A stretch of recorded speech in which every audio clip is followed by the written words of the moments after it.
bon début de la semaine à tous. Nous sommes lundi 2 mai 2022, débat pour la nation en direct, Perfect Télévision. Merci beaucoup pour cet amour que vous ne cessez de manifester à l'égard de cette émission. Nous sommes avec Alain Bolodjoa, président de son parti politique, les BAT. Avec Alain Bolodjoa, nous allons parler sur les programmes, soit les projets, les programmes des 145 territoires. Le président de la République, Félix-Antoine Tshisekedi, a rappelé au gouvernement l'urgence du démarrage effectif du programme de développement à la base des 145 territoires. Il a rappelé que toutes les structures concernées doivent continuer à s'engager pour la mise en œuvre effective de ces projets. Là, le président parlait aux membres du gouvernement lors du dernier conseil des ministres le vendredi dernier. La question qu'on se pose jusqu'à présent, ce programme n'a pas encore commencé son exécution. Pourquoi cette question? Et Alain Bolodjoa a également émis certaines critiques à l'égard de ces programmes des 145 territoires. Selon Alain Bolodjoa, pour tout économiste et qui est aguerri et averti, il ne peut jamais en tout cas croire dans ces projets. Il a dit lors de son dernier point de presse, c'était à Kinshasa, en République démocratique du Congo, effectivement, c'était au niveau, je pense, au niveau des Mbinza, voilà, c'est ça. Au niveau des Mbinza, Alain Bolodjoa a tenu un point de presse pour essayer un peu de mettre son opinion là-dessus. Nous allons parler, décortiquer également ces programmes des 145 territoires, mais nous allons également parler de ces dossiers de François Béat qui ressurgit parce que hier la famille a dénoncé des pressions que les enfants et les proches de François Béat subissent. Nous allons parler de ça. Mais avant de recevoir Alain Bolodjoa, nous allons suivre quelques informations. En tout cas, la semaine, le week-end a été très chargé.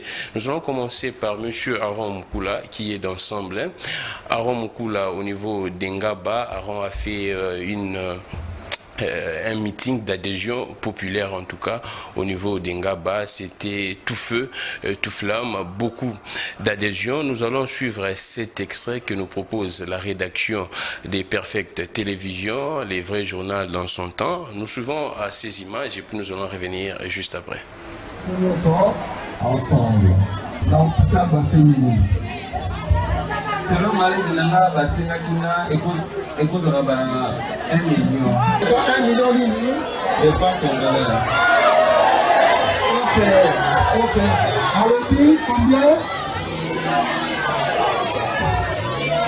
On s'est dit combien? 500 $, hein? 1 million de francs. Donc là, toi, pour le président Moïse, et là, vous avez vu madame le président Moïse. On a exposé le problème. Il y a Patrick, à Ebissingaï, à Rossala Yango, pour la Binoba Nangaba, pour la Patrick. Président Robi Boye, Patrick, Lukusa, Azela, Bissé, président Aaron, Naba Maman, Missatou, pour la télé, pour la Binoba, pour la Binoba Maman, Bakoya, pas Patrick. Mardi Oyo, pour le autre va tomber vite. Mardi va courir le temps lundi. Va faire un mouvement. Mardi va voir pas Patrick. Mais tu vas tout gaga pour moi la Patrick Boyete. Va vous même la clinique universitaire.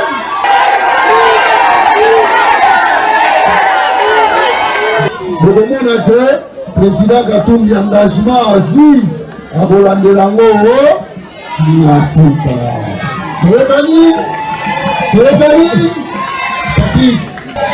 Président Moïse Katumbi, nous supporter l'équipe de Mazembe. Nous supporter Mazembe. Nous avons 1000 chances. Nous avons supporter merci mingi. Président Katumbi 2023 tous en Kaka.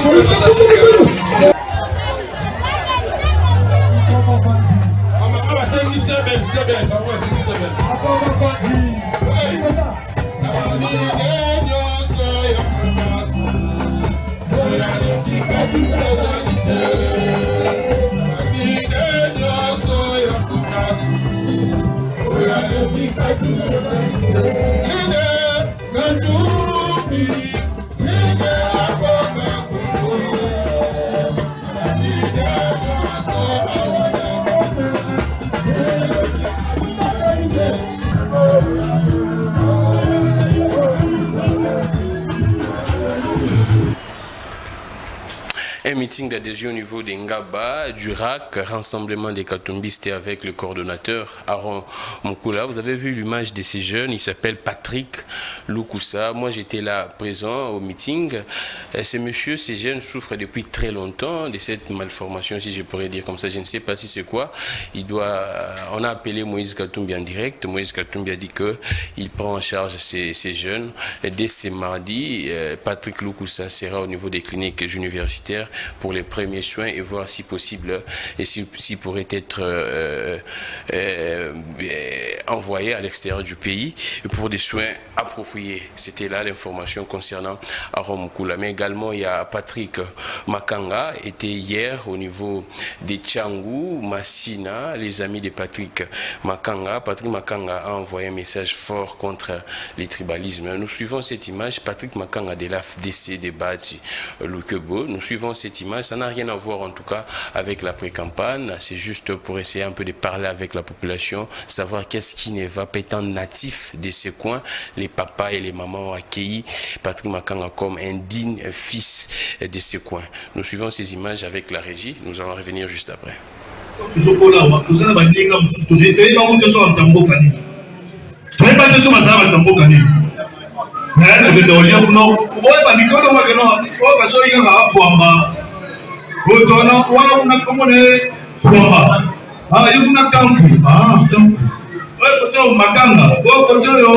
dire que tout ça n'est pas dit, c'est tu vois. Donc ça n'a pas besoin de ça. Et ça qui m'a dit, c'est qu'ils ont la tête. Et dit que là, vous avez et puis on fait un peu mes amis favoritisme. Les amis parce que c'est le initiative que ça va nous donner à famille. Sinon, on va nous faire les babandao. Et ça, les camps la famille, et ça, les camps de quartier d'Abisson. Famille dans cadre de quartier, oui. Cadre de commune, oui.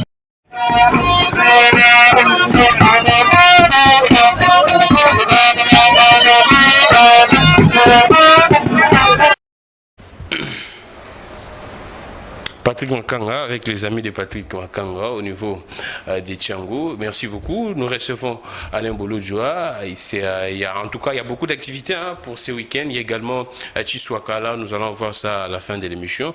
Nous prenons Alain Bolodjoa pour parler de ces programmes des 145 territoires. C'est qu'Alain Bolodjoa a décelé comme faille limite. Nous allons en parler. Alain Bolodjoa, les BAT. Comment vous allez? Oui, ça va, Dieu fait grâce. En tout cas, merci beaucoup pour l'opportunité. Mes salutations à tous ceux qui nous suivent. Merci beaucoup Alain Bolodjoa. Les BAT, un parti de l'opposition, un parti du pouvoir. Naturellement. Naturellement de l'opposition. Naturellement. Apparemment, je sais que tous les partis naissent d'abord dans l'opposition, parce qu'on ne peut pas être directement du pouvoir. On commence toujours à être dans l'opposition. Mais nous comptons continuer dans l'opposition jusqu'à ce que tous ces éléments malicieux qui empêchent à ce que notre pays puisse connaître son envol soient mis hors d'état de nuire. C'est en ces moments-là qu'on va se décider. Mais pour l'instant, nous sommes dans l'opposition. L'opposition ou la résistance? Non, nous sommes dans l'opposition. Et Martin Fayoulou parle de la résistance. Oui, on vous connaît très proche de Martin Fayoulou. Il s'oppose. Il n'y a pas de différence. Il s'oppose au régime actuel. Et je crois qu'il est dans l'opposition parce que déjà il s'oppose. Voilà. Merci beaucoup Alain Bolodjoa. Nous allons également suivre ces images d'Alain Bolodjoa au niveau d'Mbinza, point de presse. En tout cas, la presse était là. La presse, la crème de la presse très pointue, la presse intellectuelle était là avec Alain Bolodjoa. Nous allons suivre ces images. Alain Bolodjoa a parlé, il a dit ce qui lui venait dans la tête, et puis tant que patriote, était également analyste politique. Nous suivons ces images d'Alain Bolodjoa et puis nous allons revenir juste après. Phénomène il n'y a pas longtemps, avec le conseiller spécial en matière de sécurité de M. Félix Tshisekedi. On nous a dit qu'il aurait attenté à la vie de M. Félix Tshisekedi. Et fort malheureusement, le dossier ayant évolué, aujourd'hui on nous apprend que c'était atteinte à la sûreté de l'État, qu'il aurait préparé ou créé un site de formation des militaires pour créer la désolation au niveau du pays. Il était au niveau de l'ANER. Aujourd'hui, il est au niveau de la prison. Pourquoi avons-nous pris cet exemple? c'est justement parce que c'est dans le même contexte que ce qui s'était fait en 1966 et c'est ce que nous fustigeons.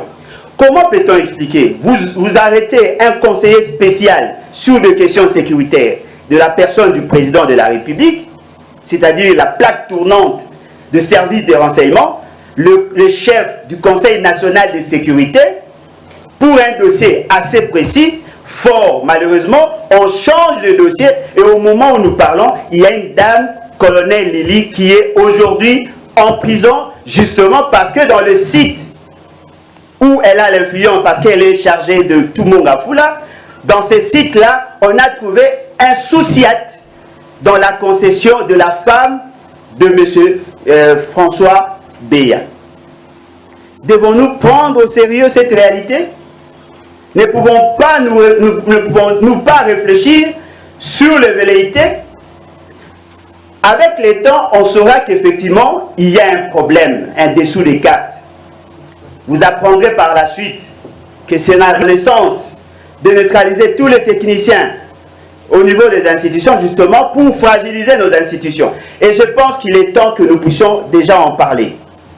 Ce que nous voulons dire par rapport à ces sujets, c'est justement nous dire, c'est-à-dire nous voulons faire comprendre à l'opinion qu'au regard de ce qu'il y a aujourd'hui, nous craignons que nous retombions dans la même situation de 1966.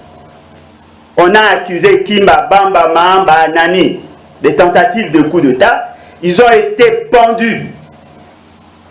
L'ironie de l'histoire, la personne qui avait signé le premier acte, c'était M. Étienne Tshisekedi. Aujourd'hui, nous avons M. Félix Tshisekedi Tshilombo, qui est président de la République. Nous craignons que l'histoire se répète. On doit éviter de sacrifier les techniciens justement pour plaire aux humeurs politiques. Donc, lorsque nous disons à l'épreuve... Deuxièmement, nous voulons faire passer un message clair que nous sommes en train de créer notre parti politique, les BAD, qui veut tout simplement dire les nous et badistes.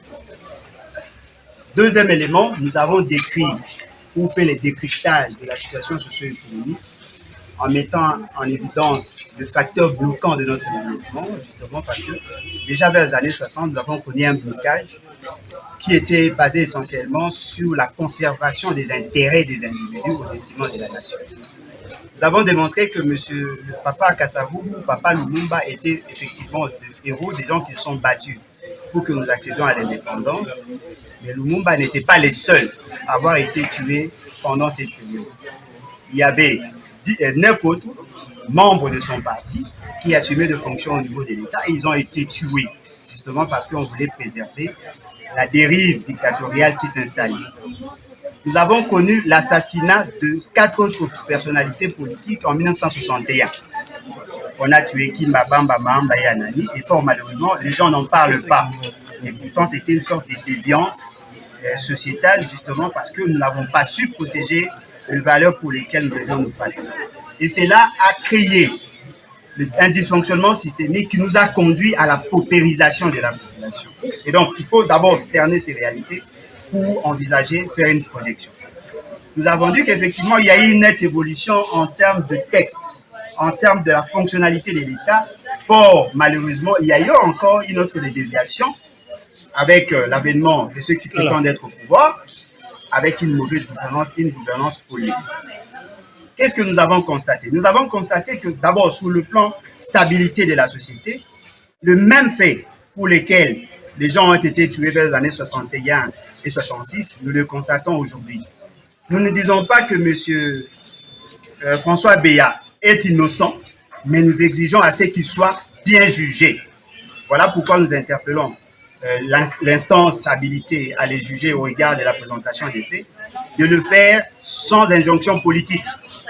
Nous avons démontré également que le pays est mal géré en termes de finances publiques, en termes d'orientation de politique. Nous avons démontré, sur base des tableaux tels que présentés par M. Félix Tshisekedi, qu'effectivement, le programme des 100 jours était un ensemble d'astuces, justement, pour se faire une santé financière, et nous l'avons démontré.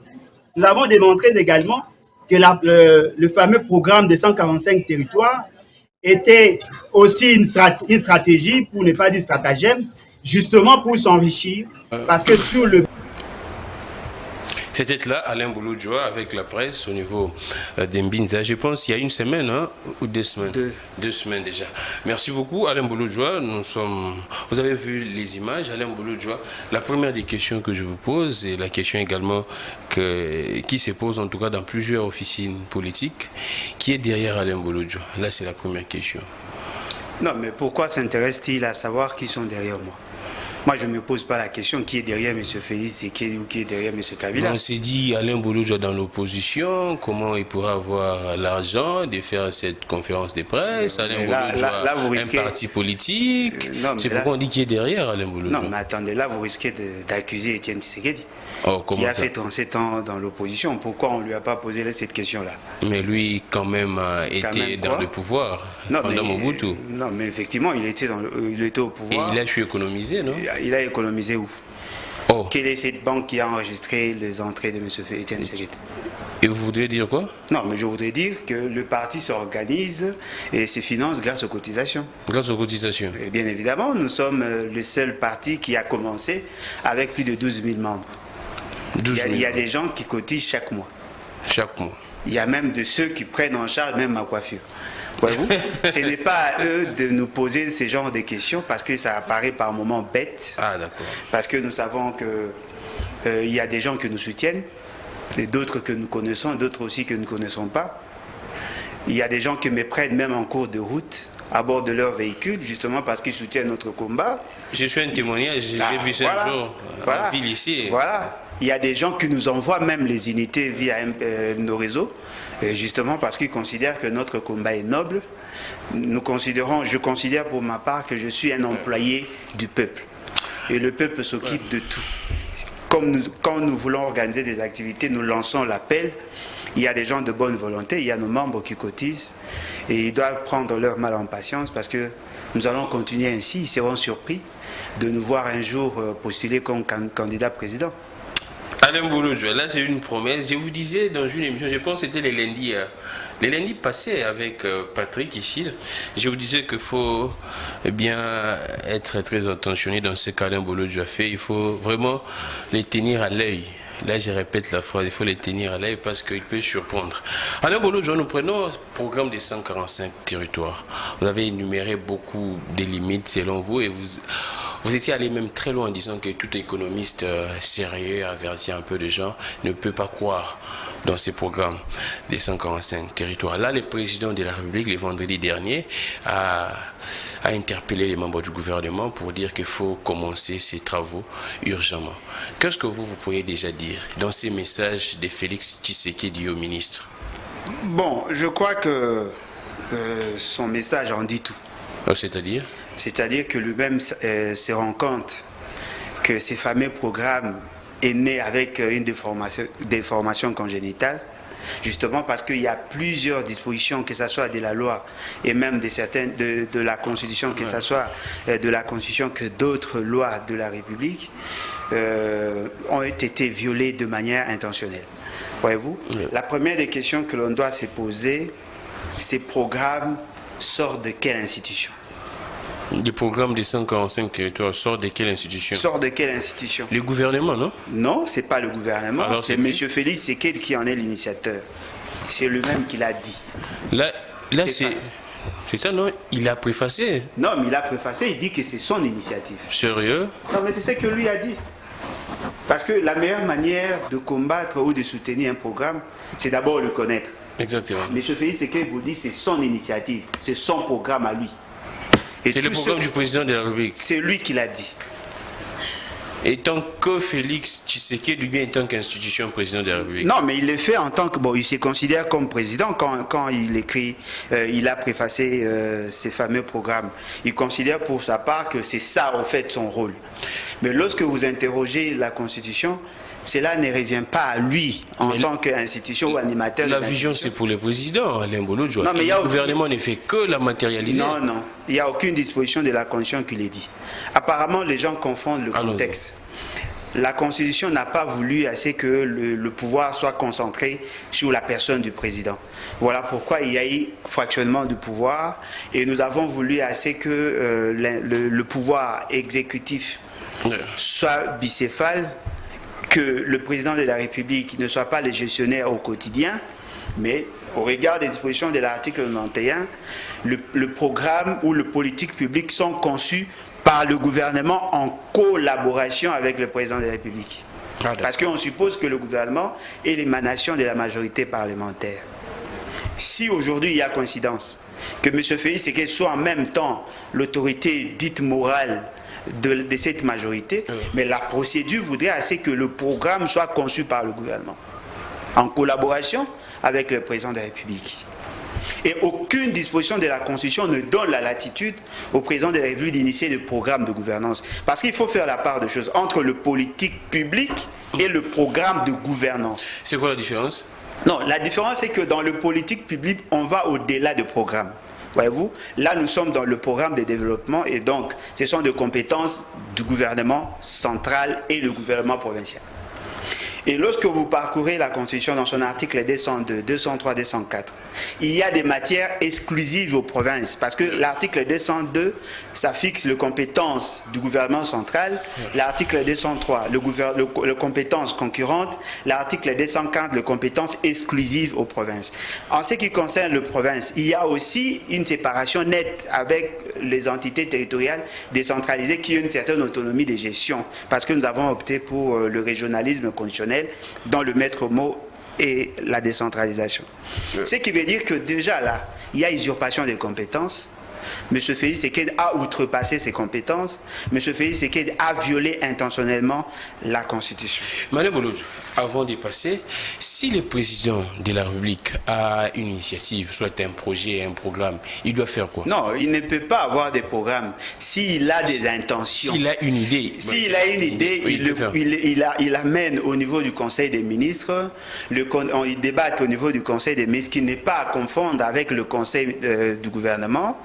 En ces moments-là, le Conseil des ministres, qui est un organe suprême, c'est un organe suprême entre l'institution président et le gouvernement. C'est un organe suprême au niveau du pouvoir exécutif.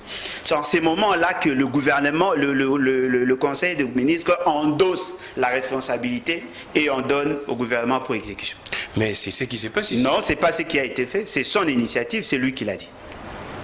Il a initié son programme et il a donné la mise en œuvre au gouvernement. Ce qui veut dire qu'il y a déjà entorse. Allons-y. Mais ça pourrait être là plus, hein, non, ce n'est pas la première fois. C'était la même situation avec le programme des 100 jours, avec le programme Chile-Gelou, le programme de lutte contre la pauvreté et les inégalités sociales, le programme alimentaire d'urgence. Ce qui veut dire que M. Félix Tshisekedi confond sa fonction et les compétences qui étaient dévolues au président Mobutu à l'époque.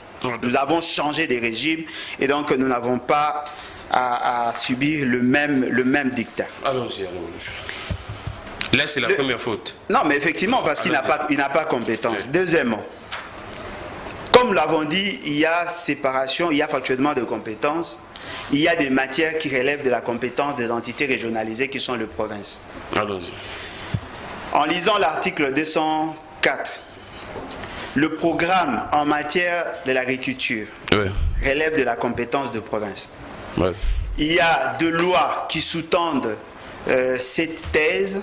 Il y a principalement la loi portant fixation des principes fondamentaux de libre administration des provinces et la loi portant composition, organisation et fonctionnement des entités territoriales décentralisées et leur rapport avec l'État et les provinces. Ces matières-là qui sont reprises dans ces fameux programmes relèvent de compétences des entités territoriales décentralisées et des provinces. Ce qui veut dire qu'en réalité, si nous étions restés dans le cadre institutionnel, on devait plutôt mettre l'accent sur la répartition des revenus nationaux. C'est-à-dire que l'État a voulu assez que 50% soit géré par le gouvernement central, 10% de la caisse de péréquation, 40% en termes de retenues à la source, mais dans l'application, c'est la rétrocession. Fort malheureusement, ils n'ont pas tenu compte de ça. Et dans les 40% de provinces, on doit répartir en deux, 25% pour les provinces, 15% pour les entités territoriales décentralisées. Les provinces qui sont moins nantis peuvent recourir à la caisse de solidarité que nous appelons la caisse de péréquation avec les 10%, justement pour financer leur plan de développement. Si le gouvernement peut faire quelque chose, veut faire quelque chose au niveau de province, c'est avec ces 50%. Ces 50% sont répartis pour la rémunération, le fonctionnement institutionnel et l'investissement. Dans l'investissement, il y a certaines routes qui relèvent de la compétence du gouvernement. Voyez-vous, c'est-à-dire que le gouvernement peut construire des routes à intérêt national justement pour relier certains territoires et même certaines provinces. C'est ça, au fait, la charpente institutionnelle telle qu'est prévue par la Constitution. Fort malheureusement, dans ces programmes, ils ont semblé associer les administrateurs du territoire qui sont les gestionnaires des entités déconcentrées qui n'ont pas le pouvoir d'initier des programmes de gouvernance. Ils prétendent avoir associé les provinces pour gérer avec eux ces fameux programmes, mais en substance, lorsque vous entrez dans le fond, vous vous rendez compte que tous sont des figurants. Toutes les décisions sont prises par l'institution président, par l'institution gouvernement, et aucune décision n'est prise par les provinces. Là, ce sont vos intentions ou bien... Non, mais c'est ce qui est écrit. Moi, je n'ai pas d'intention. C'est ce qui est écrit. Et comment est-ce que vous pourriez appeler qu'ils sont des figurants aussi longtemps qu'ils sont concernés, ils sont repris? Non, mais ils sont concernés où? Dans quel programme? 245. Non, dans le 245 dans le programme des 145 territoires, le PDL, on n'a pas prévu là où le province peut initier quoi que ce soit. Toutes les initiatives sont couchées dans ces documents élaborés par M. Félix Tshisekedi. Le province, c'est-à-dire que le gouverneur, il faut faire un distinguo entre le gouverneur et le province. Le province ont deux institutions à ces niveaux. Il y a l'Assemblée provinciale et le gouvernement provincial. On ne parle pas du gouverneur, le gouvernement provincial. Le gouvernement provincial n'étant pas associé, l'Assemblée nationale n'étant pas associée, on ne parlera pas de province, on parle de la personne du gouverneur. Et lorsque vous allez au niveau de la dernière structure, les CPTS, c'est là où maintenant vous trouvez les administrateurs qui sont là comme des superviseurs. Ils ne sont là que pour voir ce qui s'est fait et lors de réunions, ils vont rendre rapport, ils vont faire établir leur rapport justement pour informer en termes de degrés. Mais ce ne sont pas eux qui décident, ce ne sont pas eux qui font faire les travaux. Tout a été fait justement au niveau du gouvernement central. Ce qui veut dire que les provinces ne sont pas directement impliquées. Alain Bouloudjou, dans ces programmes des 145 territoires, les activités, c'est vrai qu'il y a des activités à compétence provinciale et à compétence au niveau national, le gouvernement central. Vous savez très bien la préséance, non, quand ils sont ensemble. Donc c'est le gouvernement central qui doit tout gérer. Non, mais le problème maintenant, il faut poser la question en termes de soubassement constitutionnel. Quelle est la disposition qui crée ces cadres-là, cette manière-là de faire les choses? Parce que ce n'est pas parce que c'est M. Félix Tshisekedi que tout le monde doit applaudir. Vous avez une charpente institutionnelle connue de tout le monde avec des lois qui accompagnent cette manière de faire les choses. Vous sortez du cadre constitutionnel, vous créez un nouveau cadre inconstitutionnel et vous pensez que moi je peux venir pour saluer. Alain Bouloudjou, dans ces cas, selon vous, selon la Constitution, qu'est-ce qui devrait être fait? Non, mais c'est ce que nous avons dit. S'il y a de fonds, on doit tenir compte de la charpente institutionnelle. Chaque organe doit jouer son rôle. Et vous savez, il n'est pas interdit au gouvernement central de faire le suivi des actions menées au niveau de province. Mais il y a des instruments qui sont prévus pour ça. Vous avez l'IGF qui peut faire le suivi.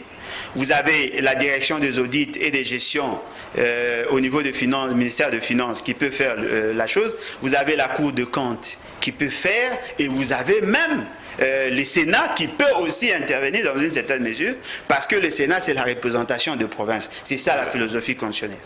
Voyez-vous? Au niveau interne, les chefs des divisions, tous les chefs des divisions sont de services déconcentrés. Ils dépendent aussi et surtout du gouvernement central parce qu'ils émanent de secrétariats généraux de ministères. Ce qui veut dire que si on avait respecté la charpente institutionnelle, on devait plutôt insister sur la rétrocession aux provinces et la caisse des solidarités. Donc c'est ça l'esprit de la Constitution. Si je vous comprends bien, ces programmes n'ont pas raison d'être. Non, le programme viole la Constitution. Et ce programme a beaucoup de lacunes. Ce qui fait que M. Félix Tshisekedi a dit, comme vous l'avez d'ailleurs relayé, a demandé au ministre de commencer à mettre en application. Ouais. Alors qu'en réalité, dans la programmation, il y a ce qu'on appelle le moment le plus tôt. C'est quoi? C'est-à-dire que le moment où tout devait commencer. Parce que si vous retardez les actions telles que prévues, ça a une incidence sur la date butoir. Exactement. Alors, ce qui veut dire que M. Félix Tshisekedi, quand il concevait ça, il était dans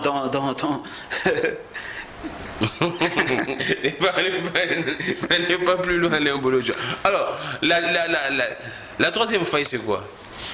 Non, mais le fait tellement qu'ils n'ont pas respecté la charpente institutionnelle en mettant la forme place déjà l'architecture institutionnelle du PDL, 145 territoires, c'est à ce niveau-là qu'il y a des problèmes.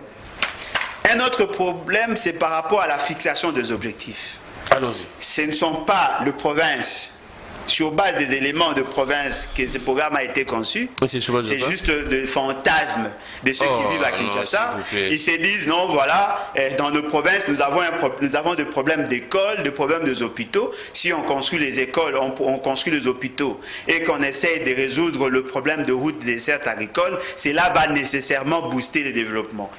Lorsque vous prenez à la page 36, cadre de financement du PDL 145T, ils vous disent l'enveloppe globale est de 1 660 101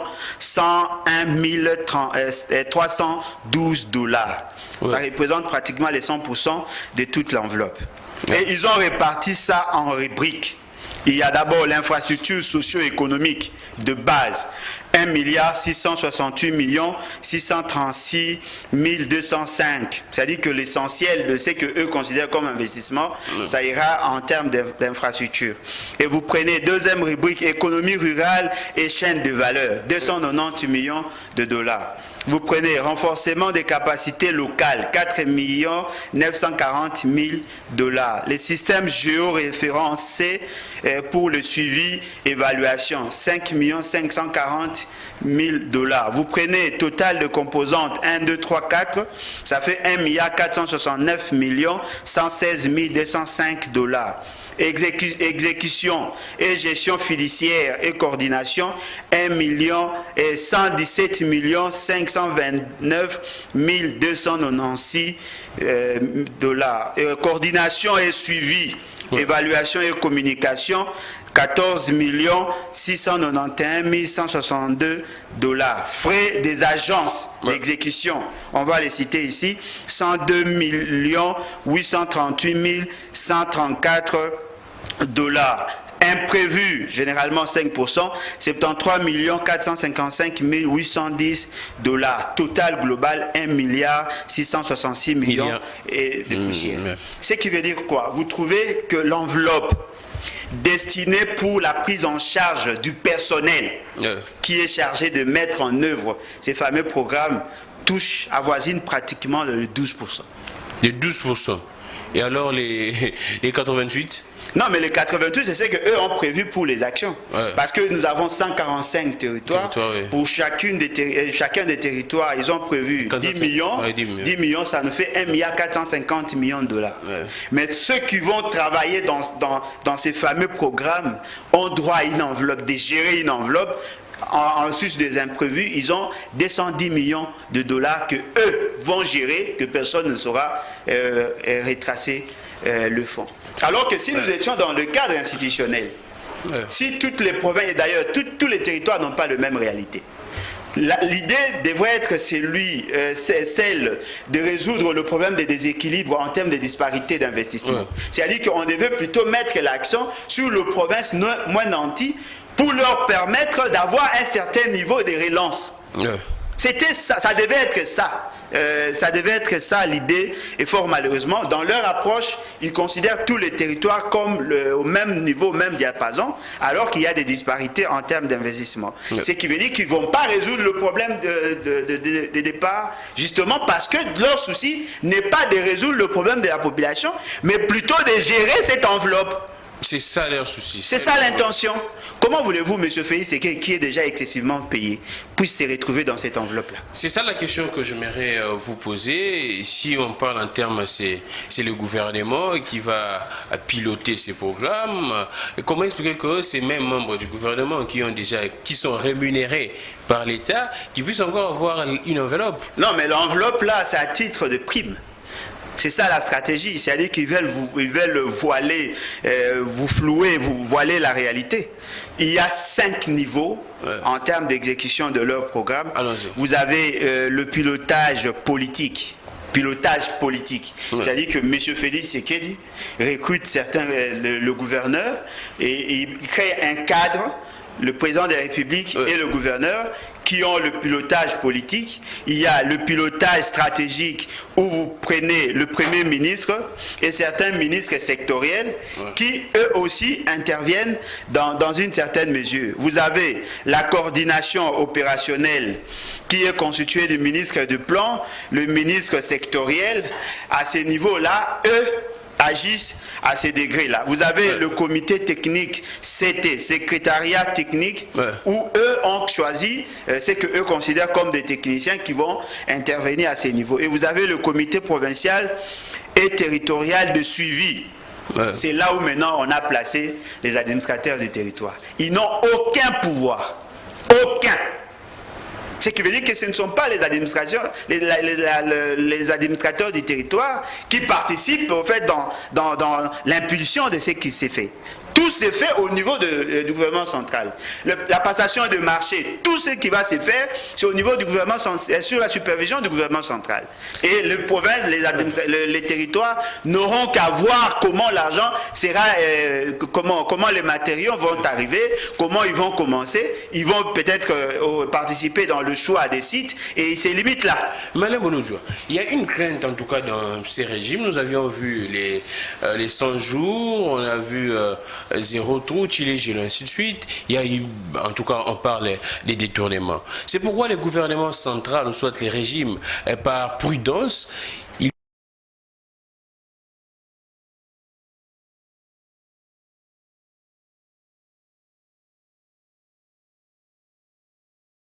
y a une charpente institutionnelle. L'État s'est organisé en telle enseigne qu'il y a plusieurs niveaux d'exécution et de contrôle. Voyez-vous? Si nous étions dans le cadre de la Constitution, en réalité, le programme doit être porté par le gouvernement au regard de sa responsabilité devant le Parlement. Le Parlement doit aussi, n'est-ce pas, participer dans le contrôle. C'est ça, au fait, le rôle du Parlement. Le Parlement doit intervenir, l'Assemblée provinciale également. Vous enlevez les parlements, vous enlevez la province et vous concentrez le pouvoir au niveau du président de la République. Le fait seulement que le président de la République fait partie des gestionnaires, automatiquement le Parlement aura difficile à contrôler l'action telle que menée, d'autant plus que le Parlement n'a pas de lien direct avec l'institution par le président de la République en matière de gestion. Automatiquement, vous sortez du cadre. Ce qui fait que nous avons échoué. Mais si vous considérez que les institutions institutionnellement établies n'ont pas la possibilité de bien gérer, faute des animateurs, fort malheureusement, après la gestion chaotique et calamiteuse de tous ces programmes initiés par M. Félix Sekei de manière unilatérale, nous nous sommes rendus compte que vaut mieux le détournement du gouvernement avec possibilité de jugement et de sanctions que la gestion opaque au niveau de la présidence de la République où le Parlement ne peut pas intervenir. Il y a eu des détournements, oui ou non? Vaut mieux les détournements au niveau du gouvernement qu'au niveau de la République. Non, mais effectivement, bien que nous ne pouvons pas soutenir le gouvernement, nous ne pouvons pas soutenir les détournements. Le procès 100 jours, non? Non, mais il n'y a jamais eu procès 100 jours. Jamais. Non, mais ça c'est un projet. Attention. Il faut faire un distinguo entre le programme et le projet. Le programme, c'est cet ensemble de projets. Voyez-vous, on n'a pas eu un procès 100 jours, mais on a eu plutôt un semblant de procès sur le logement social et certaines routes telles que nous l'avait lancé, dès que M. Félix Sekei nous avait lancé dans cette gestion d'aventure, et nous sommes rendus compte que tous ceux qui ont été impliqués directement ont été soit graciés ou bénéficient de la liberté provisoire. Mais ce n'est pas la même situation, ça ne pouvait pas être le même cas si nous étions dans un cadre institutionnel. C'est-à-dire que si nous étions dans le cadre de la charpente institutionnelle, même la direction de l'audit et de gestion de contrôle de gestion pouvait aussi intervenir. On a l'IGF, on a la Cour des comptes, on a l'Assemblée nationale, on a tous ces services-là pouvaient aussi intervenir. Fort malheureusement, dans le cas de programme de 100 jours, celui qui ne voulait pas que le gouvernement puisse détourner l'argent a créé les conditions pour que les membres de son cabinet détournent. Et on n'a pas eu de sanctions en tant que tel. L'État n'a pas bénéficié de ces actions, mais il y a eu des détournements. Après le programme de 100 jours, il y a eu le programme de lutte contre la pauvreté et les inégalités sociales. Ce sont les membres de son cabinet qui ont été cités. Ouais. Le programme alimentaire de gens, ce sont les membres de son cabinet et le programme Tilegelou également. Vaut mieux rester dans le cadre institutionnel parce que là, nous aurons aussi affaire aux agents des carrières qui ont une certaine conscience et le suivi sera conforme à la Constitution. Ouais. On peut avoir beaucoup de niveaux de sanctions, les sanctions politiques, des sanctions administratives et même des sanctions judiciaires. Ce n'est pas le cas avec ces fameux programmes de 100 jours. Merci beaucoup Alain Bolojo. En tout cas, je dois lire quelques messages. Nous sommes en direct, plus 243 82 41 59 117. C'est vrai que l'actualité est tellement bonne. Nous parlons de ces programmes des 145 territoires. Le président a appelé les membres du gouvernement à faire diligence pour exécuter ces programmes. En tout cas, je dois lire un peu.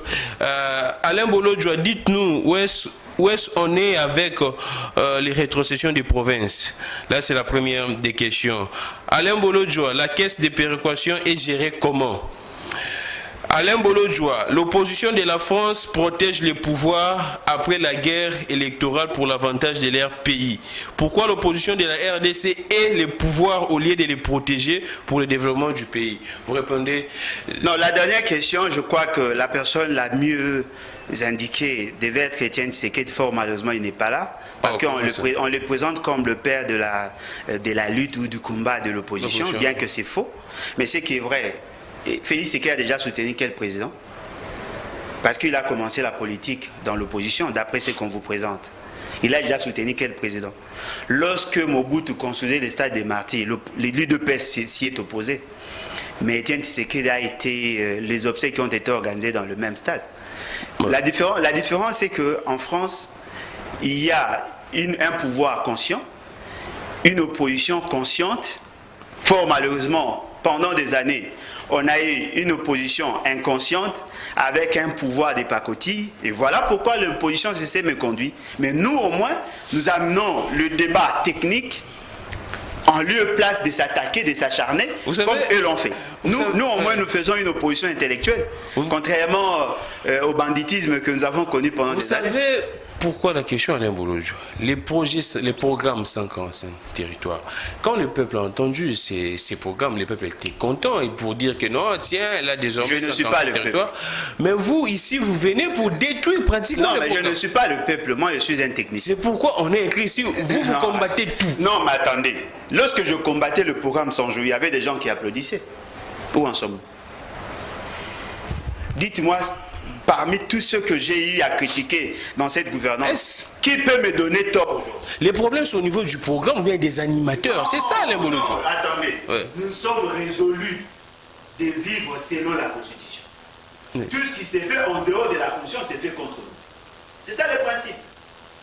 Tout ce qui s'est fait en dehors de la Constitution s'est fait contre nous. Oui. C'est ça le principe. Parce que nous avons opté pour le respect de la Constitution. Celui qui ne respecte pas la Constitution le fait contre nous. Et d'ailleurs, le fait historique démontre à suffisance que dans la plupart des cas, lorsqu'on viole la Constitution, on le viole justement pour se détourner de l'esprit de la Constitution pour se faire de l'argent. Monsieur Félix Tshisekedi a eu à occasionner un manque à gagner à la République, le fait de n'avoir pas respecté la Constitution. Aujourd'hui, nous avons de procès sur le logement social. D'accord. Et on peut aller vérifier au niveau de Maluku. Aucune maison n'a été construite dans le cadre du programme des 100 jours. Ce que vous voyez là au camp Tchadj, ça n'a rien à voir avec le programme des 100 jours. Et c'est quoi? C'est une improvisation de M. Félix Tshisekedi. C'est une improvisation? C'est une autre improvisation. Là, c'est un autre dossier. Alors. Non, mais j'ai le document, je peux vous le démontrer ici. Oh, c'est quoi? On est que quoi? Le programme des 100 jours, c'est le fameux programme Torsion. Le programme d'urgence pour les 100 premiers jours. Oui, on n'a jamais cité quand Tchatch. Oh. Jamais, il n'y en a pas. Dans le logement, on ne ciblait pas quand Tchatch. Et qu'est-ce qui s'est passé là-bas? Non, mais il faut poser la question à M. Félix, c'est que le jour où il sera devant son juge... Ce qui se passe au niveau... Ça, c'est un autre programme. Rien à voir avec le programme de 100 jours. C'est-à-dire que lorsque vous ne voulez pas respecter la norme, eh bien, vous donnez la possibilité à vos amis de détourner l'argent. Notre ami a posé la question en rapport avec la caisse de péréquation. C'est simple. La caisse de péréquation, c'est une caisse de solidarité. Comme vous le savez, il y a un problème de disparité en termes de ressources. Toutes les provinces n'ont pas le même moyen, le même potentiel. Ce qui fait que dans la conception de l'État, on a voulu à ce qu'il y ait une caisse de solidarité que nous avons appelée la caisse de péréquation. Tout l'argent qui entre, c'est-à-dire les recettes à caractère national, on les répartit en 3. On loge 10% de toute l'enveloppe au niveau de la caisse de péréquation. Les provinces qui sont intéressées pour le financement doivent élaborer un programme tel que c'est fait ici. C'est-à-dire que la province intéressée élabore un programme en tenant compte des objectifs de l'État. Ils amènent leur programme au niveau de la caisse de solidarité, la caisse de péréquation. Dans la caisse de péréquation, il y a toute une direction générale qui gère tous les fonds. Et dans ces directions, il y a des techniciens qui doivent analyser en profondeur le programme. Si le programme est éligible à la programmation telle que faite à leur niveau, ils vont décaisser l'argent avec un mécanisme de suivi pour l'exécution. C'est-à-dire que le gouvernement, tout en ayant tout le moyen, ne peut pas faire le même travail que la caisse de péréquation. La caisse de péréquation doit être constituée essentiellement des techniciens. Ceux qui savent comment élaborer le programme et ainsi de suite. Les provinces qui ont des difficultés peuvent aller auprès de la commission socio-économique qui est aussi constitutionnelle. Ils peuvent être accompagnés dans ce sens. C'est-à-dire que là, il y a plusieurs niveaux de suivi et on serait garanti de l'atteinte des objectifs à partir du format constitutionnel que de créer ces fantasmes que M. Félix Tshisekedi nous propose aujourd'hui, qui n'a rien à voir avec l'État. On parle de l'État quand vous dites des fantasmes. Ce sont des fantasmes. S'il vous plaît, un peu de considération. Non, mais le fantasme n'est pas une insulte, cher ami. Un peu de considération aux autorités, s'il vous plaît. Non, mais est-ce une insulte? Mais c'est discours-toi. Non, mais discours-toi par rapport à quoi? Une autorité de dire qu'il agit par fantasme. Non, mais qui a dit qu'il agit par fantasme? C'est ce que vous dites autrement, non? Non, mais le programme, effectivement. Parce que nous ne sommes pas dans le cadre institutionnel, constitutionnel. Il y a une autre question ici. Pourquoi est-ce que la retenue à la source ne se passe pas au niveau des provinces? Non, mais effectivement, parce que nous sommes en face d'un État voyou.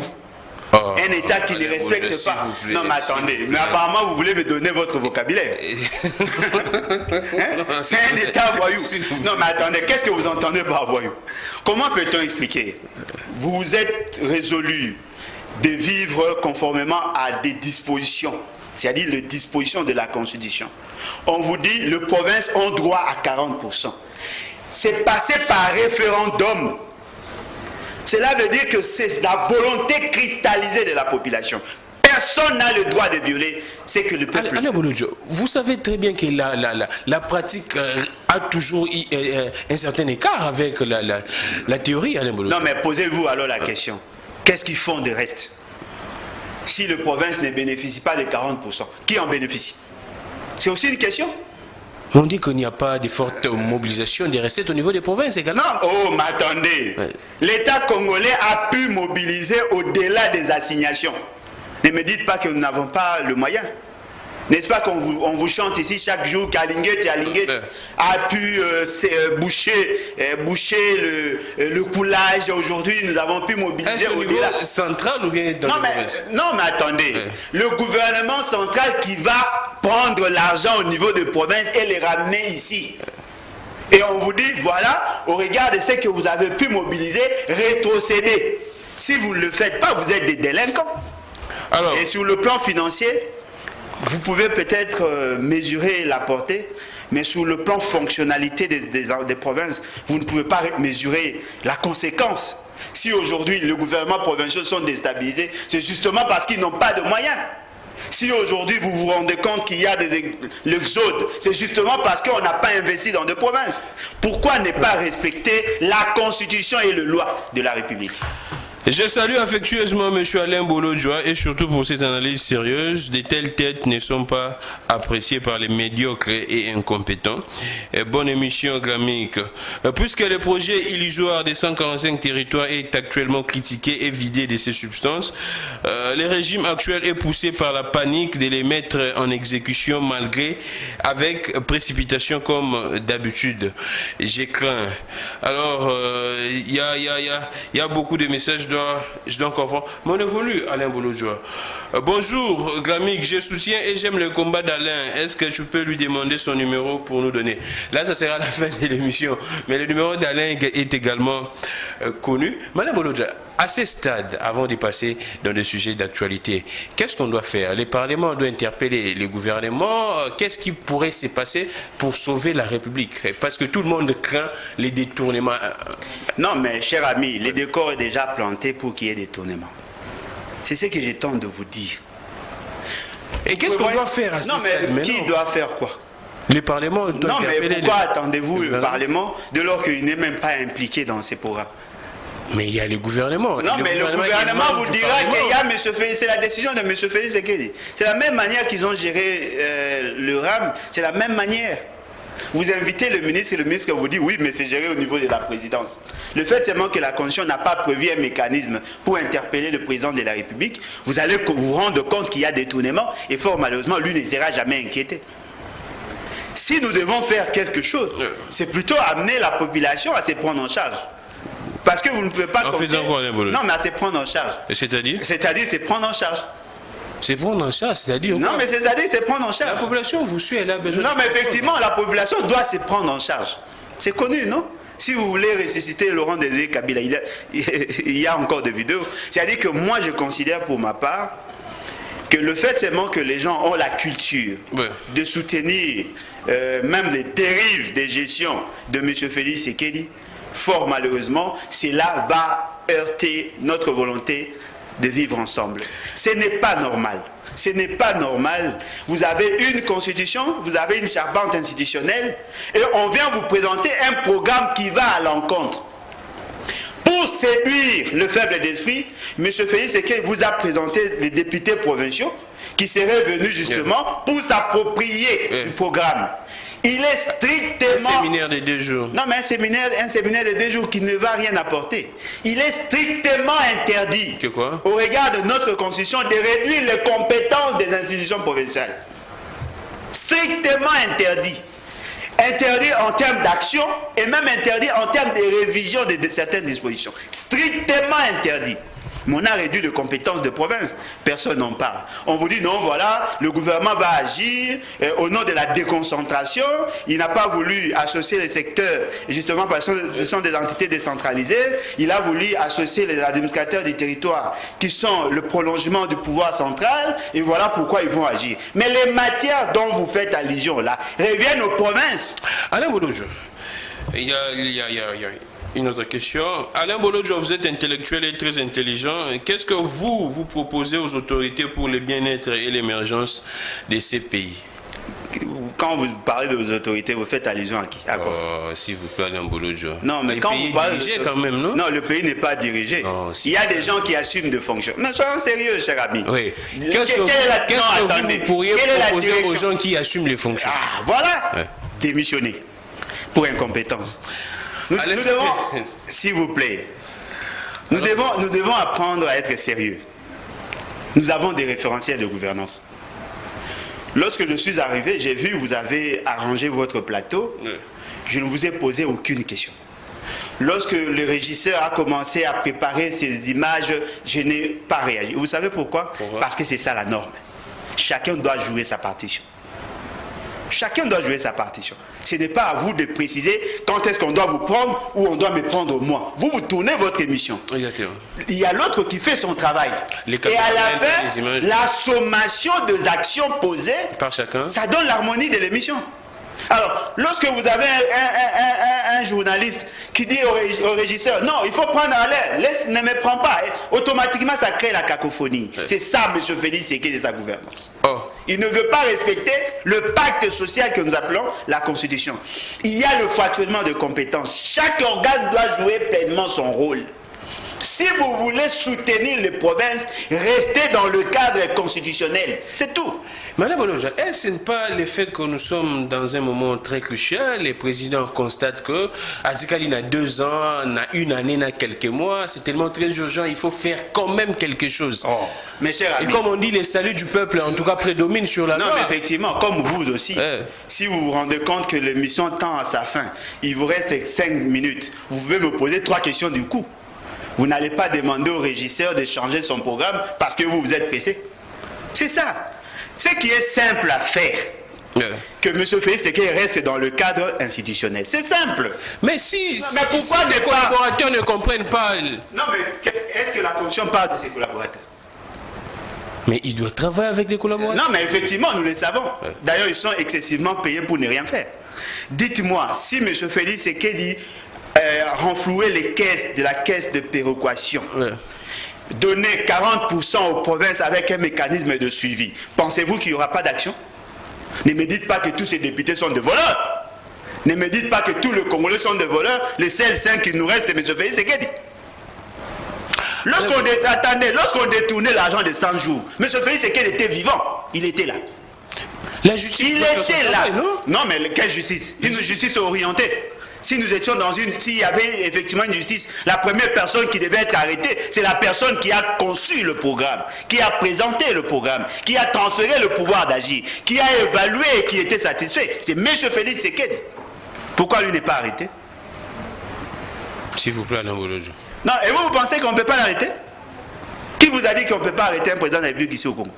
Donc vous faites la promotion des... Ce n'est pas moi, c'est la Constitution. Article 164, 165, 166 de la Constitution. On peut l'arrêter. Donc d'après tout ce qui s'est passé au niveau des 100 jours, Félix Tshisekedi doit être arrêté. Non, mais s'il n'est pas arrêté aujourd'hui, c'est justement parce qu'il a eu à caporaliser la justice. Mais nous vous promettons qu'il sera un jour jugé. Même à titre posthume. Alain Bolojoa, la question que je m'aurais posée, c'est ce qui se passe ici. C'est parce que les animateurs, les gens qui assument des fonctions, comme vous l'aviez dit, ne maîtrisent pas les textes ou bien on en cours. Non, le problème c'est que M. Félix Tshisekedi ne maîtrise pas les textes. S'il vous plaît. Non, mais je vous dis, je peux vous le démontrer, il y a plusieurs faits. Le président ne maîtrise pas les textes. Non, mais il n'est pas condamné à tout maîtriser, il n'est pas Dieu. Ah, d'accord. C'est-à-dire qu'il ne maîtrise pas les textes. Et fort malheureusement, il donne l'impression d'être un pouvoir despotique. Quand on lui prend, quand on lui fait un rêve, ça devient ça a force de loi. Et son avantage aujourd'hui, s'il considère ça comme avantage, il a en face de lui 2 membres d'une autre institution qui considèrent que la volonté du chef a force de loi. À quelle institution? Vous avez Mbosso, vous avez Bahati. Ces 2 personnalités qui sont nées pendant le régime de Mobutu savent que lorsque le président est grippé, ce sont les institutions qui doivent tousser. Ils sont dans cet état d'esprit. En réalité, ceux qui devaient nous aider à atteindre nos objectifs de développement, ça devait être le Parlement qui est supposé être la représentation nationale. Et qu'est-ce qui se passe maintenant? Fort malheureusement, ils se comportent aujourd'hui en automate, des agents utilisés à temps et à contre-temps pour les intérêts de M. Félix Tshisekedi. Et aujourd'hui, le peuple n'a pas d'appui, n'a pas de représentants. Comment voulez-vous, quelqu'un qui a initié un programme de 100 jours, il a pris les compétences dévolues au gouvernement et il les a données à ses amis et connaissances avec une enveloppe touchant pratiquement 700 millions de dollars. 700 millions de dollars. 700 millions de dollars. Effectivement, ce qui est surprenant, tout en constatant qu'il y avait un problème de dysfonctionnement du fait que les personnes qui étaient commises pour faire le suivi et la mise en œuvre de ces fameux programmes n'avaient pas qualité, il revient encore. C'est-à-dire qu'il a récidivé 4 fois. 4 fois. Est-ce que vous savez que M. Félix Tshisekedi s'est permis, lui et ses gens, d'envoyer ses services au niveau du fonds de promotion de l'industrie, aller prendre l'argent pour aller acheter les épices lors du confinement. Ils ont commencé à vendre dans le Vous marché. répétez un peu? Non, mais le PAIU, là, c'est quoi? Le programme alimentaire d'urgence. Ça a été financé essentiellement par le Fonds de promotion de l'industrie. En violation de la norme. Nul ne peut aller auprès des services, prendre l'argent pour réaffecter sans passer par le budget. Et quand vous dites ces gens, ces conseillers ou bien... Non, mais ces gens, moi je ne peux pas les identifier parce qu'ils n'ont pas qualité. M. Félix Tshisekedi a placé ces gens. Ce qui veut dire qu'aujourd'hui, nous nous rendons compte que le pays est mal géré, justement parce qu'on ne veut pas respecter la norme. Même le conducteur de moto respecte la norme que M. Félix Tshisekedi. S'il vous plaît, les Wewa respectent la norme. Ils savent comment Tshisekedi. mettre les clignotants, ils savent comment dépasser l'autre véhicule en augmentant la vitesse. Ce qui se fait aujourd'hui, ça c'est de l'anarchie. C'est de l'anarchie. Mais je veux dire qu'elle ne veut même pas respecter notre propre. Donc les Wewa comprennent mieux que Félix Tshisekedi. Non, ils respectent la norme mieux que Félix Tshisekedi. Mais quand ils respectent, c'est-à-dire qu'ils comprennent. Je n'ai pas dit qu'ils respectent. Ils respectent mieux que Félix Tshisekedi. Alain Bouloudjoa, nous faisons une pause, nous allons revenir. Nous prenons, c'était les vendredis, l'adhésion d'Éric Tshiswaka et également Héritier Ngashi à l'AFDC de Modeste Batsuluku. Bon, en tout cas, nous sommes en direct. Je vois vos messages, je lirai ça après. Le numéro est là, continuez d'écrire, plus 243 82 41 59 117. Les appels, je ne prends pas. Écrivez-nous, messagerie normale et WhatsApp. Nous prenons cet élément, parrainant en tout cas par Chris Mukendi, héritier Ngashi et Eric Tshiswaka. Nous suivons cet élément et puis nous allons revenir juste après. Ils ont adhéré à la vision de l'AFDC, Héritier Ngashi et Eric Tshiswaka. Ces derniers, par ces gestes, ont accepté de servir le pays aux côtés de Modeste Bahati, initiateur de cette organisation politique. Héritier Ngashi motive sa décision. Et par la suite, j'ai aussi été persuadé et captivé par la carrure de l'autorité morale de cette parti politique. Et comme jeune, je me suis dit que pour réaliser mes ambitions pour le pays et mes ambitions personnelles, il faille s'engager dans la politique active. Et j'ai résolument et fermement décidé de rallier les camps de l'AFDC pour réaliser mon projet pour cette zone, aux côtés, de entendu, du leadership du professeur Modeste Bahati. À son tour, Eric Tshiswaka explique. Je me suis dit qu'il était important aujourd'hui de m'engager totalement au sein de notre parti politique. En fait, ça n'a rien à voir d'une transhumance politique puisque AFDC a des Bahati Lukwebo, AVC des Didier Bounou, tous ils sont au sein de l'Union Sacrée. Mais moi, je me suis dit, au-delà du fait de l'Union Sacrée, j'ai été tiqué par la capacité managériale du professeur Bahati Lukwebo. C'est un homme qui défend une politique réfléchie, faite avec éthique et déontologie, c'est-à-dire faire de la politique autrement. Alors je me suis dit, pourquoi ne pas accompagner ces grands hommes, cet acteur politique majeur de notre République? Vous savez, aujourd'hui, si le président Félix Tshisekedi a une majorité écrasante, aujourd'hui, si le président Félix Tshisekedi est en train de faire ces grands travaux que nous voyons aujourd'hui, c'est grâce à la politique managériale de ce grand professeur Modeste Bahati. 2023 se prépare, là, Batsulukwebo, les adhésions au sein du FTC, Eric Tshiswaka et Héritier Ngashi, sous les parrainages de Chris Mukendi, qui est le secrétaire national adjoint en charge de la propagande. Alors, je prends Alain Bouloudjoa, vite fait, en tout cas, on prend les questions d'actualité parce que nous tenons à la fin, nous restons avec, je pense, 17 minutes. Alain Bouloudjoa, la famille de François Béa dénonce les tracasseries et traitements dégradants auxquels il a été soumis ces dimanches 1er mai par des agents cagoulés de la DEMIAP et ANER qui lui ont privé d'accès à sa cellule après y avoir fait irruption et procédé à une fouille systématique. Oui, je crois que... Je sais que vous suivez également ces dossiers. Oui, effectivement. Je crois que c'est une leçon pour tout le monde. Voyez-vous ? Très souvent, lorsqu'on est au pouvoir, on semble occulter ou ne pas voir ce qui s'est fait en réalité. Le pouvoir de M. Félix Tshisekedi, qui est un pouvoir despotique, quand il commençait à poser certaines actions, il y avait ceux qui applaudissaient. Et il ne s'imaginait nullement qu'un jour il serait aussi classé parmi les victimes. Aujourd'hui, M. François Béa est cité parmi les victimes. Et pourtant, il n'y a pas longtemps, il était le conseiller spécial en matière de sécurité. Ce que je voudrais dire ici, c'est quoi? C'est que M. François Béa n'est pas connu comme politique. Ouais. C'est un administratif, c'est un technicien. C'est un flic. Voyez-vous? En tant que tel, en tout cas, on ne devait pas l'amener dans un champ politique. Oh. Il ne va pas s'y retrouver. Vous pensez que c'est maintenant politique, c'est politique? Non, mais attendez. Il ne peut pas s'y retrouver parce que ce sont des agents de carrière. Moi, je l'ai découvert à la télé. Je ne l'ai jamais approché, je ne le connais personnellement pas. Mais lorsque nous étions, parce que j'avais commencé mon master en criminologie, parmi les enseignants, il y a de ces élèves qui nous ont enseigné. Voyez-vous, c'est-à-dire que c'est quelqu'un que j'ai découvert à partir de son histoire. Il a été agent de l'ANER pendant des années. Il a assumé de fonctions à l'époque de Mobutu. Il a été repêché par Laurent Désiré Kabila, Joseph Kabila, jusqu'à ce qu'il est devenu le DG, pratiquement le chef des services d'immigration. Le DGM. DGM. Il a été recruté par M. Félix Tshisekedi comme conseiller spécial sur des questions sécuritaires.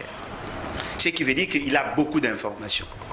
En réalité, ces genres de personnalités, ces genres de personnes qui connaissent ne peuvent pas vivre dans un environnement où il y a des incultes.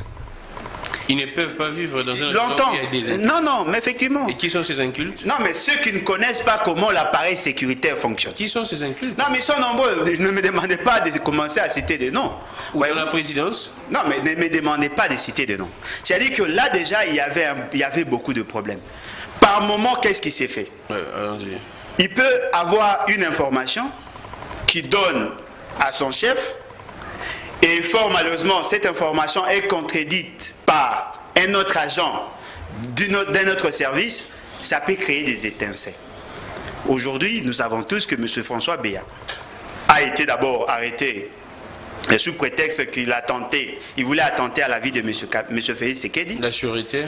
Non, d'abord, coup d'État, tentative de coup d'État, et puis atteinte à la sûreté de l'État. On a eu à arrêter maman colonel Lili au niveau de Mongafula. On nous a dit que cette dame aurait participé dans tout ce que eux cherchent à charger sur M. François Béa en disant qu'il complotait quelque chose. Ils ont trouvé quoi dans ces sites-là? Parce que nous avons des amis qui habitent non loin de là. Ils ont trouvé un Souciat. Ouais. Mais la question que nous devons tous nous poser, c'est Souciat a été installé quand? Pendant que M. Félix Tshisekedi est président ou avant? Si c'est pendant que M. Félix Tshisekedi est président, quelle est la corrélation que eux tentent de faire entre cette question-là de l'installation d'un Souciat et la tentative atteinte à la sûreté de l'État? Nous apprenons qu'il semblerait qu'il aurait créé un site de formation et tout ça. Ça, c'est ce qui s'est dit par des journalistes. Ce qui sous-entend quoi? La raison première pourquoi il a été arrêté ne peut pas se justifier aujourd'hui parce qu'ils n'ont pas assez d'éléments. La deuxième raison semble aussi ne pas être plausible du fait que les éléments que eux mettent en évidence ne nous démontrent pas en réalité l'intention d'aller dans ce sens-là. Automatiquement, on amène des débats aussi sensibles sur l'atteinte à la sûreté de l'État à la place publique. Il a été arrêté au niveau de l'ANER. Il a été conduit au niveau de la prison centrale. L'acte, l'amenant à la prison centrale est supposé être pris par le cours et tribunaux. Ouais. Alors, qui a donné l'ordre à l'ANER d'aller fouiller? Parce qu'il est entre les mains de l'auditorat. Vous ne pourriez pas interdire à l'ANER qui est un service de renseignement. Non, mais effectivement, mais qui? Non, mais attendez, non, mais DEMIAB, tout ça, oui, ce sont des services de renseignement, mais qui doivent travailler sous le commandement de quelqu'un. Qui a donné l'ordre d'aller fouiller là-bas? On dit que l'ANER est sous l'égide de la présidence, non? Non, mais, ouais, mais sur le plan fonctionnel, sur le plan technique, il dépend du ministère de l'Intérieur. Ouais. Ce qui veut dire que l'ANER n'est pas une institution supra-constitutionnelle. Ils doivent aussi avoir des limites. Ce qui veut dire que devant cette réalité, vous vous rendez compte qu'on amène un débat aussi crucial pour la sécurité de l'État à la place publique. Nous pouvons débattre sur la procédure de l'arrestation. Nous pouvons débattre sur le traitement de M. François Béa. Mais nous ne pouvons pas débattre sur des questions qui touchent à la sécurité de l'État à la télé. Alors, non, attendez, ce qui veut dire quoi en clair? Le fait, c'est bon qu'il y a beaucoup de maladresses. On voit derrière ça une autre main. moi je ne serais pas surpris d'apprendre que tout ce qui s'est fait est en connivence avec le Rwanda. Pourquoi je l'ai dit? S'il vous plaît, s'il vous plaît. Pourquoi je l'ai dit? Non, mais pourquoi je l'ai dit? Vous répétez un peu la phrase là. Non, mais je l'ai dit déjà. Pourquoi je l'ai dit? Tous ceux qui sont techniciens en la matière de sécurité, tous sont en mauvaise position.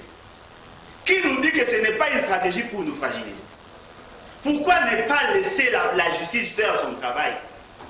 S'il y a des éléments qui chargent M. François Béa, on le saura. Mais donc, il est déjà entre le main des juges. Donc, d'après vos analyses, c'est commandité, même commandé par le Rwanda. Non, mais vous serez surpris d'apprendre un jour que le Rwanda est derrière ça. Mais pour quelle fin? Non, mais pour quelle fin? Ils veulent neutraliser tous les techniciens. Neutraliser tous les techniciens. Ils veulent neutraliser tous les techniciens. Et ce n'est pas bon. Ouais. Moi, je pense que tout Congolais a droit à une bonne justice. Aujourd'hui, M. François Béa est cité parmi les victimes de l'état de droit. Rien ne nous garantit que ceux qui restent ne le seront pas. Là, c'est selon vous que François Béa est cité parmi les victimes de l'état de droit. Hein? Non, mais il est en train de subir, non? Il n'y a même pas une année, il était conseiller spécial. Exactement. On l'appelait, comment on l'appelait? Fantomas, le tout-puissant. Mais aujourd'hui, il est vulnérable. Qui nous dit que ceux qui sont là ne les seront pas demain? Merci beaucoup, Alain Bolojo. C'est vrai que l'actualité reste également dominée. Il y a beaucoup de messages, en tout cas, j'ai lu un peu ça. Sinon, bonjour, monsieur le journaliste, et mes félicitations pour l'émission. Sinon, demande à monsieur Alain si aujourd'hui le président l'appelait pour être son conseiller. Va-t-il accepter, oui ou non? Non. Pourquoi? Gramique, dites à Alain Bolojo de ne pas confondre la démocratie, état de droit et des injures. Injurier les institutions, ce n'est pas bon. Ces propos semblent avoir un caractère d'attaque personnelle. Alain Bolojo, l'actualité est également dominée par l'examen de la loi électorale ou soit les processus électoraux. J'ai vu en tout cas les forces politiques, j'ai vu la MOUCA, FCC, et puis CALCC, MILAPRO, CLC se réunir et ils annoncent pour cette semaine des manifestations. Ils vont commencer par les sit-ins au niveau du palais et du peuple. Qu'est-ce que vous pourriez dire? Une bonne initiative pour essayer un peu de contraindre le pouvoir actuel? Bon, je crois que ce n'est pas de la nouveauté. Ils ont eu à se réunir dans un passé récent, mais les autres se sont rétractés par la suite. Moi, personnellement, je pense qu'effectivement, il faut qu'il y ait une sorte de conjugaison des efforts. On doit arriver à fédérer les efforts pour faire barrière à cette dictature qui veut s'installer. Et fort malheureusement, il faut aussi être en mesure de sélectionner les partenaires. C'est-à-dire quoi? C'est-à-dire que lorsque vous prenez ce qui s'est passé il n'y a pas longtemps, cette organisation a existé. Ils ont créé leur organisation. Et l'Église a demandé aux politiques de ne plus se cacher derrière. Maintenant, qu'est-ce qui a changé? Ils ont convoqué une marche. Et fort malheureusement, ceux qui ont convoqué la marche n'ont pas pris part. Ce qui veut dire que moi, personnellement, au-delà de ce qu'eux veulent mettre en évidence, il y a des choses à reprocher. À qui? Il faut à tous ces gens-là qui par moment prennent position, mais lorsqu'ils trouvent gain de cause dans leur démarche individuelle, ils semblent négliger les autres et se désengagent. Gain de cause dans leur démarche individuelle. C'est-à-dire que quand l'Église se retrouve, ils n'ont pas d'intérêt de marcher. Quand l'Église se retrouve, c'est-à-dire que l'Église s'est retrouvée dans sa démarche et ils ont semblé négliger la démarche des autres. C'est-à-dire que l'Église est limbongo. Non, mais se retrouver n'est pas seulement en termes d'argent. Apparemment, la jeunesse d'aujourd'hui ne voit que l'argent. Non, on peut aussi vous faciliter certains dossiers. Comme quoi? Comme quoi, par exemple, vous avez un dossier en justice, on vous dit, ok, on peut étouffer l'affaire et laisser passer ça. Ça arrive, ce n'est pas seulement l'argent. Nous, dans notre génération, on n'a pas beaucoup parlé d'argent comme aujourd'hui. On sent que tout est résumé en termes d'argent. Non. Alors, nous tenons à la fin. En fait, les sit-ins est prévu pour ce vendredi 6 et 6 mai devant le palais du peuple pour exiger un consensus préalable entre parties prenantes autour des réformes électorales. Alain Bolojo, nous prenons également vite les quelques réformes apportées par Nsingi Pouloulou à la proposition de la loi électorale qui est en train d'être discutée au niveau du Parlement. M. Nsingi dit ceci: pour un candidat président de la République, le père doit être congolais congolais des pères et des mères, maman congolais des pères et des mères, également son épouse ou bien son conjoint ou son conjoint ou bien sa conjointe. 100%, 100%. Que ce soit la femme et tout ça. Que ce soit la femme, 100%, 100%. Donc, ce qui veut dire que M. Félix Tshisekedi ne sera pas candidat. Oh, comment ça? Non, mais sa mère n'est pas 100% congolaise. Ah, Alain Bouloudjou. Kabounda dit que... Non, mais vous parlez de Kabounda. Kabounda dit dans une interview que, s'il vous plaît, Kabounda dit dans une interview qu'apparemment le président ne savait pas, n'avait pas... Ça, c'est une insulte, il ne faut pas relayer ça. Oh, ça, c'est insulté. Non, mais attendez. Ça, c'est insulté, M. Félix. Il n'avait pas quoi? Vous voulez me dire que M. Jacques, comment il s'appelle, Jean-Marc Kaboun connaît la famille de Tshisekedi mieux que celui qui fait office du président aujourd'hui? Il n'a pas dit ça, mais il a juste dit que le président n'avait pas suffisamment assez d'informations là-dessus. Mais c'est une insulte. Comment l'enfant du voisin peut connaître vos ancêtres mieux que vous? Vous voulez me dire que M. Félix n'a même pas la maîtrise de sa propre famille? Comment vous appréciez la position d'Nsinghi Pouloulou? Non, mais attendez, voilà pourquoi j'ai dit. Si nous allons dans cette logique, c'est qui veut dire que M. Félix Tshisekedi ne sera plus candidat. Voyez-vous? Ce qui veut dire que M. Félix Tshisekedi ne sera plus candidat. Non, mais reconnaissez que M. Félix Tshisekedi ne sera plus candidat. C'est vous qui dites. Voilà. C'est ça en fait. Parce que lorsque vous voulez exclure ceux qui sont 75%, 95%, 85% ou 50% de la course, reconnaissez que M. Félix Tshisekedi ne sera plus candidat. Or, M. Félix Tshisekedi est le chef, l'autorité dite morale de leur famille politique. En dehors de M. Félix Tshisekedi, ils ont quoi comme candidat? Ils ont qui d'autre comme candidat? Vous savez ce qui va se faire? Vous fixez le principe, mais il y aura des exceptions dans l'application. Comme qui? Non, voilà, M. Félix Tshisekedi n'est pas concerné. Kabounda avait dit que non, mais la maman de Félix Tshisekedi est 100% congolaise. Et donc, ce n'est pas... Là, maintenant, on commence à faire de cette loi une loi sélective. On va maintenant chercher à regarder la couleur de la peau. Ah, Moïse Katumbi, c'est un métis, donc il n'est pas 100%. Et Félix Tshisekedi, non, comme il est noir, son papa est connu, sa maman habitait Limité, donc il est congolais. Mais sur base de quoi vont-ils démontrer que tel est 100% congolais, tel autre ne l'est pas? Les recensements, c'est ce qu'on dit. Non, mais les recensements ne peuvent pas vous donner la certitude sur la nationalité des grands-pères et des grands-mères. Parce que ça se fait par déclaration. C'est par déclaration. Personne ne va aller voir les ancêtres, aller au village pour vérifier si vous êtes arrivé ici au Congo en quelle année. Je peux aussi venir dire non, voilà, ma maman est du Congo central. Qui va me démontrer le contraire? Attendez, ce qui veut dire quoi? Ce sont de lois, ce sont de propositions cosmétiques. Ce n'est pas ça l'essentiel. L'essentiel, c'est de voir des gens aptes à assumer de hautes fonctions. C'est de voir comment nous allons nous sécuriser ou renforcer notre résilience contre l'infiltration. C'est aussi voir comment donner de l'espoir à la jeunesse. Je ne pense pas qu'aujourd'hui, nous avons besoin d'avoir toutes les classes politiques, avoir que des Congolaises comme épouses. Donc, il y a des femmes qui ont été ramassées. Attendez, il y a des femmes qui ont été ramassées pendant qu'elles étaient encore enfants, à l'âge de 5 ans, 6 ans, 7 ans, dont on ne connaît pas l'origine. Comme qui? Non, mais je donne seulement un exemple. Une femme qui a été ramassée à l'âge de 5 ans, qui a grandi pratiquement chez les prêtres, qui ne connaît pas ses parents. Comment saurez-vous que ses parents sont réellement 100% congolais? Merci beaucoup, Alain Bolojoa. Arrêtons avec ça. Bonjour, papa. Félicitations pour l'émission. Monsieur Bolojoa Akoki Kopé, c'est la biographie à Chilombo. Atanga vraiment Wapi. À Sala Université Wapi. S'il vous plaît, un peu du respect au président de la... Oh, cher ami, parler des études, les études faites, ce n'est pas une insulte. Bonjour, monsieur les journalistes. Ce fameux programme de 145 territoires a déjà commencé ou pas? Selon le président de la République, non. Parce que le président a appelé le gouvernement à faire d'urgence pour débuter ces travaux. Je peux avoir le numéro WhatsApp d'Alain, votre invité. C'est quelqu'un que je suis tous les jours. C'est Désiré Nongo depuis Unikin. Nous sommes pratiquement à la fin. Il y a beaucoup de messages difficiles de lire tous les messages. Je ne sais pas. Alain Bolojoa, si vous avez un mot à dire pour que nous puissions clôturer cette émission. Monsieur Bolojoa fait honneur à la jeunesse. Oh, est-ce Alain Bolojoa est jeune? Je ne sais pas.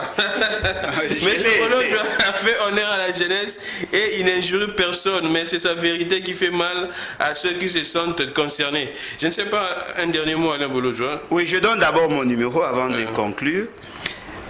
plus 243.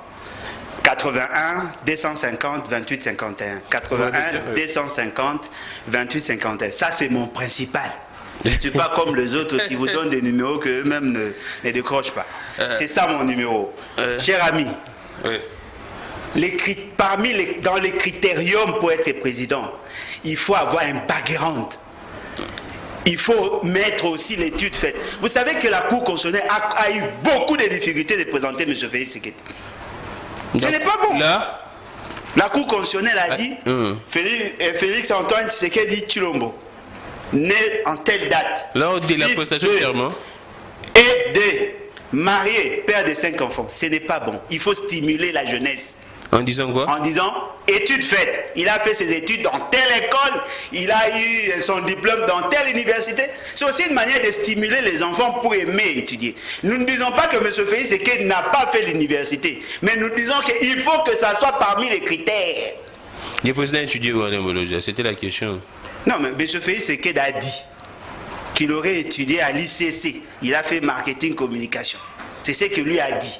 Il faut que cela soit certifié par la Cour constitutionnelle. Mais c'est lui-même le concerné, il a reconnu qu'il est... Papa, moi j'ai fait l'université pédagogique nationale. J'ai des amis avec qui nous avons étudié. Je connais mon doyen, mon recteur, je connais ma salle et je suis dans le palmarès. Donc vous ne connaissez pas les amis de Félix qui ont étudié? Non, mais il n'a pas donné les éléments à la Cour constitutionnelle. C'est ça le problème. Merci. Voilà pourquoi ces jeunes qui veulent continuer ses études a besoin d'avoir un président qui a fait des études universitaires. Merci beaucoup Alain Bologia d'être passé. C'en est fini pour vous. Merci beaucoup à toute l'équipe technique. La CENI avait également dit... la loi électorale, je pense, la loi électorale, la loi utilisée en 2018 a dit ceci, soit vous êtes, je pense, c'était gradué, licencié, soit vous avez fait 5 ans de gestion dans une administration quelconque XY. Ou 5 ans d'expérience politique. Oui, c'est ça. C'est-à-dire qu'on peut prendre un militant de l'IDPS qui a fait 15 ans, mais c'est un Koulouna, vous les prenez, vous faites de lui candidat. Merci ça, beaucoup. C'est une aberration. Merci beaucoup. On risque de fermer nos universités pour Merci rien. beaucoup, Alain Bologia. En fait, il y a quelques informations. Na marché à Matete, c'est dans le bon na Lingala. Il y a Eza Bazako percevoir ba taxe, moi, on a des taxes, ba maman Bazako sili, camarades, c'est désordre, chaque jour entre ba policiers, na ba maman na Wenze Matete. Les mamans m'ont appelé. Ben si ngaina le bango, je dénonce cela. Babi que ba taxe c'est qui trop na marchand, na Bazako bunda entre ba policiers, na ba maman. Message eleki bakonziboyo kalikamoza kolekana na marché ya Matete. Gouverneur de la ville Gentini Ngobila ba mama Matete baleli Wenza Matete que ba taxe eleki mingi ba komi ko bundatina ba policier et soko pesite ba policier ba botolo biloko. Ce qui se passe na Wenza Matete. Deuxième dénonciation. Et ça na jemoro boye selon bato batindeli ngango soki auto. Et ça ko sa parenté na My Gold. Na retard en bien lobby parce que na komi na souka auto ba congolais ba lobby ke ba kino ba lobby ke ba lingba za lisusu rouler tene ba zaki rouler na My Gold auto combo nango auto ba conduire oyo baza kolanda biso ba ke non il y a un jeune My Gold elia ki ba kino mbongo ba lelaki je musupe komi da ko bima auto et yepe bona kolia ba congolais mbongo. C'est ce que le peuple a écrit. Je pense que allons-y, vous chutez par là. Le tolo ba bo na Espagne, toza l'ambassadeur te. Oh. L'ambassadeur Nabiso plénipotentiaire et chef de mission à Kinshasa depuis le mois de février. À Zongarate, la population là-bas s'est plaint. Cette dame est ici à Kinshasa et fort malheureusement a organisé intérim n'a été, elle gère à distance. Ayaki 12e, je crois, sommet et conférence diplomatique Tilola Zongal. Merci beaucoup Alain Bologia. Je pense que je ne sais pas en tout cas ce qui se passe dans le pays, mais nous osons croire que tout va marcher mieux. Alors, la dernière dénonciation, Dubaï porte à Poti. Je pense que c'est une actualité qui se passe au niveau des réseaux sociaux. Les Africaines, les Africains qui vont au niveau de Dubaï, en tout cas, prenez bien soin de faire la gloire de l'Afrique et l'honneur. C'est ça, en tout cas, certaines habitudes qui ne vont pas donner du respect à l'Afrique. et construisons ici chez nous. Travaillons pour que notre pays aille de l'avant au lieu de faire ce genre de pratiques. Je ne dirais pas ça tout haut, mais vous tous qui suivez l'Internet, en tout cas les réseaux sociaux, vous saviez de quoi je suis en train de parler. C'est Dubaï porte à prête ici, c'est quoi là? En tout cas, je pense que nous dénonçons. C'est là, c'en est fini pour aujourd'hui. Les rediffusions de cette émission à 22h et à 1h juste aux antennes de Perfect Télévision. Toutes nos excuses pour les gens qui ont écrit et que je n'ai pas eu assez du temps pour lire les messages. Je pense que prochainement, je ferai un effort de tout lire. On se retrouve demain pour un prochain direct à 11h juste. Et merci beaucoup à Belgodor. Merci à Fia Lungela. Merci également à vous tous. On se retrouve prochainement. Que le Dieu de toutes les inspirations continue de nous inspirer et de vous inspirer. Également, relais YouTube, Peter Tiani, RDC. Au revoir.